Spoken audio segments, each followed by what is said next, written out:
Well, it's not every day you see state senators giddy, right? Break out into cheers. It's often quite the opposite.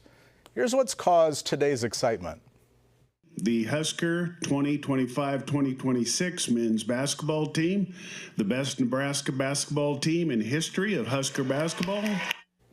The team was recognized by the state legislatures for their run in the NCAA tournament, ending in the Sweet 16. It also honored their coach, Fred Hoiberg, who was named AP Coach of the Year. Senators crowded around to speak with the team. Speaker Arch gave them 5 minutes to soak in that moment.